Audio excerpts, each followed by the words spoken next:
Mummy मुबारक हो, जीजा जी गुजर गए। पप्पू हाथ में मोबाइल लेकर दौड़ते हुए छत पर आता हुआ चीख कर यही बात कह रहा था।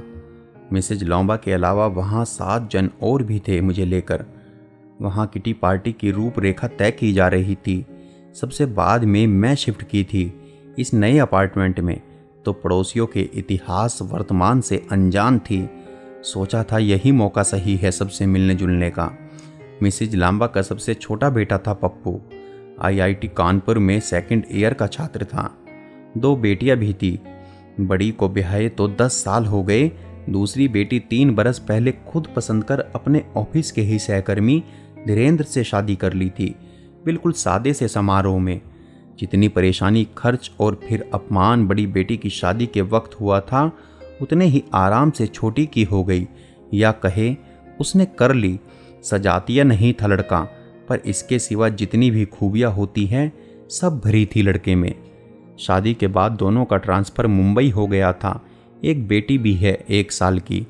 मिसेज लांबा की बड़ी बेटी रानू बड़ी मन्नतों के बाद उनकी शादी के 5 साल बाद हुई थी। देर से आने की वजह भी तो थी ठोस सी। इतनी खूबसूरती से गढ़ा गया दुर्गा सरस्वती जैसा चेहरा, और उसी से मेल खाता सुडोल कंचन काया बनाने में वक्त तो लगता ही है भगवान जी को भी। खैर, कुशाग्र बुद्धि थी रानू की। खूब पढ़ी, तमगा वमगा मिला और रिश्ता भी गोल्ड मेडलिस्ट वैज्ञानिक से जुड़ा। हवेली और धन धान्य से भरपूर। ससुराल देख लगता था उसके माँ बाप को कि सोने जैसी बेटी का भाग्य सोने की कलम से ही लिखा हो विधाता ने। ब्याह कर ससुराल गई। महीना होते होते रानू उर्फ राजकुमारी को पता चल गया था कि इतना कुछ देकर विधाता ने आगे कालिक पौध दी है उसके नसीब में। पति वैज्ञानिक तो थे ही अव्वल, पर शक्की भी अव्वल दर्जे के। पत्नी अगर बहुत ही खूबसूरत हो तो और भी शक सुबह हो जाता है। कोड़ में खाज की तरह पति थोक में गढ़े गए भगवान जी के कारखाने से निकले। साधारण शक्लो सूरत के प्रयोग और आविष्कार के चक्कर में उन्हें कई दिन और रात बाहर रहना पड़ता। जब तक शादी नहीं हुई थी कोई चिंता दुख न था, पर रंभा मेनका मक्खन मलाई से होड़ लगाती और विजय भी होती पत्नी की याद उन्हें रातों को जगाए रहती, और तरह तरह के शक सुबह उन्हें कुछ निकृष्ट सोचने पर मजबूर करते। अब दिन में काम और रात में विरह के साथ साथ काल्पनिक उत्पाद मानसिक रूप से परेशान होने पर मजबूर कर दिए थे। कुछ बड़ी सी भूल कर बैठे प्रयोगशाला में तो उनको छुट्टी दे दी गई। घर आ गए। जगमग करता घर और जगमगा रहा था रानू की वजह से। हवा में बस उसकी खूबसूरती के चर्चे। अरे राम, लगता है बस दुर्गा माँ की मूर्ति में जान फूंक दिए ब्रह्मा जी। और फिर शुरू हुआ सांवले सलोने से थोड़े और गहरे रंग वाले पति का और गहरा अत्याचार। पहले तो शरीर के ढके मुड़े अंगों को एस्ट्रे समझकर सिगरेट बुझाया जाने लगा। शुरुआत में तो सास ससुर को भी कुछ नहीं पता चला, मगर एक दिन जब जलते सिगरेट द्वारा बनाए गए प्रिंट रानू की बाह में सास को दिखा तो वो चौकन्नी हुई, पर पूछने पर बहू साफ नकार गई।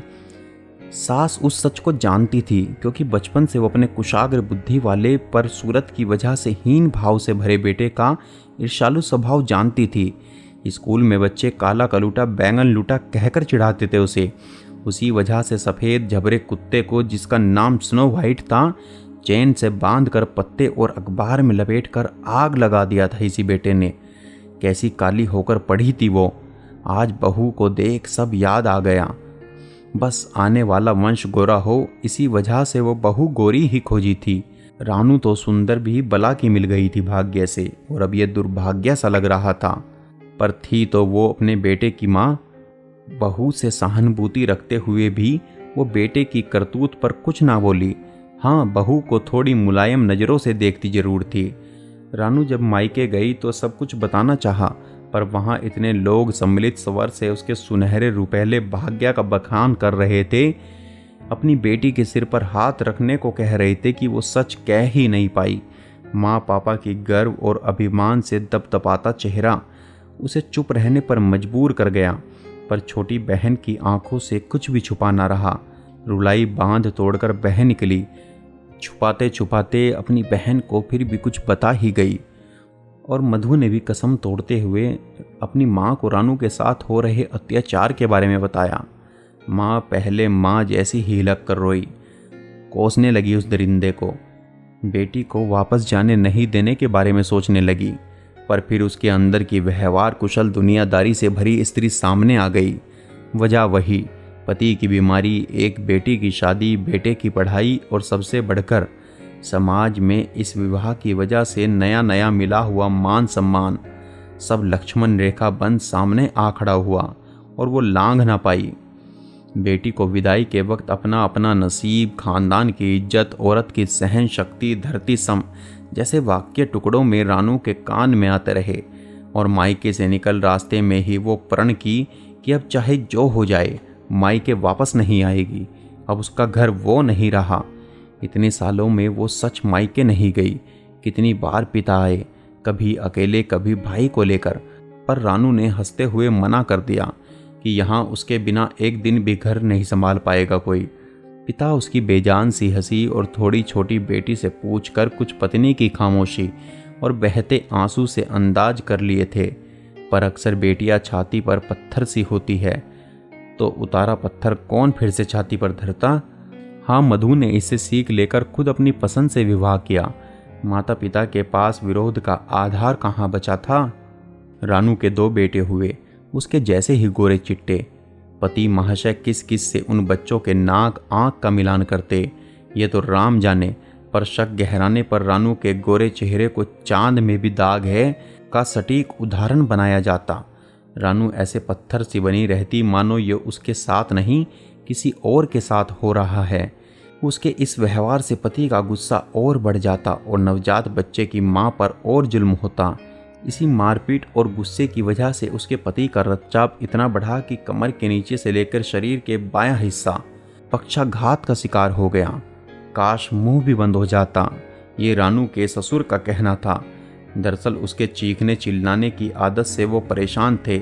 बार बार एक भली लड़की की जिंदगी खराब करने का दोषी मानते थे खुद को, पर कुछ करते वो भी नहीं थे, न और कोई।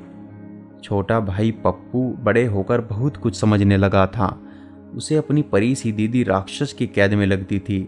सो आज जब उसके मोबाइल पर यह मैसेज आया तो वह अपनी खुशी रोक ना पाया था।